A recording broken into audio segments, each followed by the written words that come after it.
ಇವತ್ತಿನ ಈ ವಿಡಿಯೋಗೆ ಎಲ್ಲರಿಗೂ ನಮಸ್ಕಾರ. ನಮ್ಮೂರಲ್ಲಿ ಇವತ್ತು ಏನು ವಿಶೇಷ ಅಂತ ಹೇಳ್ತೀನಿ, ಪೂರ್ತಿ ಮುಗಿಯೋವರೆಗೂ ವಿಡಿಯೋ ನೋಡ್ಕೊಂಡ್ ಬನ್ನಿ. ಹೌದಾ? ಮಧ್ಯಾಹ್ನ 1 ಗಂಟೆ ನಮ್ಮ ಮಕ್ಳು ಎದ್ಬಿಟ್ಟಿತ್ತು, ಅದಕ್ಕೋಸ್ಕರ ಇವತ್ತು ಗುಡಿಗೆ ಹೊಂಟಿ. ಇವತ್ತು ನಮ್ಮ ಮಂದಿಯವ್ರು ಕೊಟ್ರೆ ಇಂದು ಹಾಗೂ ನಮ್ಮ ಊರು ಬಸವೇಶ್ವರಂದು ಕಾರ್ತಿಕೋತ್ಸವ ಇತ್ತು, ಅದಕ್ಕೋಸ್ಕರ ನಮ್ಮ ಮಕ್ಳು ಇವತ್ತು ಎದ್ಬಿಟ್ಟಿತ್ತು ಸೋಮವಾರ. ಈ ಮೂಮೆಂಟ್ಗೆ ಏನ್ ಹೇಳ್ಬೇಕಂತಾನೆ ಗೊತ್ತಾಗ್ತಿಲ್ಲ. ನಮ್ಮ ಮಕ್ಳಿಗೂ ಸ್ವಲ್ಪ ಹಾಲು ಹಿಂಡ್ಕೊಂಡು ಗೀಬು ಹಿಂಡ್ಕೊಂಡು ಬಸವಣ್ಣ ಹೋಗೋರಂದು ಹಣ್ಣು ಕಾಯಿ ಉದಿನಕಡ್ಡಿ ಎಣ್ಣೆ ಎಲ್ಲ ತಗೊಂಡ್ ನೋಡ್ರಿ ಗುಡಿಗೆ.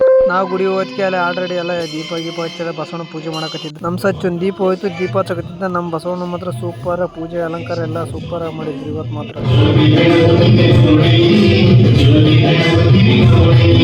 ಸಚಿ ಗಾಡ ಮದುವಾಗ್ಲಿ ಎಂದು ಹೇಳಿ ಎಣ್ಣೆ ಹಾಕ್ಲಿ ಸಚಿ, ಗಾಡ ಮದುವರಾಗ್ಲಿ ನಿನಗೆ. ನೀವೆಲ್ಲ ಫ್ರೆಂಡ್ಸ್ ಎಲ್ಲಾರು ಆಯಸ್ಸು ಆರೋಗ್ಯ ಕೊಟ್ಟು ಕಾಪಾಡಪ್ಪ. ಇನ್ಸ್ಟಾಗ್ರಾಮ್ ನನ್ನ ಫಾಲೋವರ್ಸ್ ಎಲ್ಲರಿಗೂ ಒಳ್ಳೇದಂಗೆ ಮಾಡಪ್ಪ ದೇವ್ರೆ ಬಸವಣ್ಣ. ನನ್ನ ವಿಡಿಯೋ ಸರಿ ಇಲ್ಲ ಅನ್ನೋರ್ಗು, ನನ್ನನ್ನು ಬೇಧಿಸ್ತವ್ರಿಗೂ, ನನ್ನ ಇಷ್ಟಪಡದೆ ಇರೋರ್ಗು ಎಲ್ಲರಿಗೂ ಒಳ್ಳೇದಂಗೆ ಮಾಡ. ಒಪ್ತೆ ಕಡೆಯ ಒಪ್ತೆ.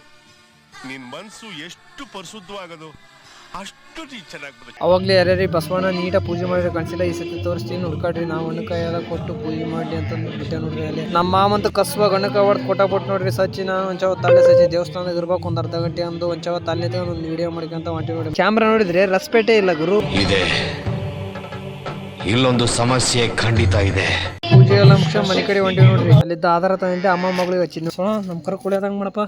ಶಿವ ಶಿವ ಕಸುವಾಗುಂಡು ದಪ್ಪ ಆಗಲಿ. ನಮ್ಗುಂಡು ಊಟ ಹಾಕ್ಬಿಟ್ಟು ಇದೇ ಥರ ವಿಡಿಯೋಗೆ ನೆಕ್ಸ್ಟ್ ವಿಡಿಯೋದಲ್ಲಿ ಸೇರೋಣ. ಟೇಕ್ ಕೇರ್, ಬಾಯ್ ಬಾಯ್.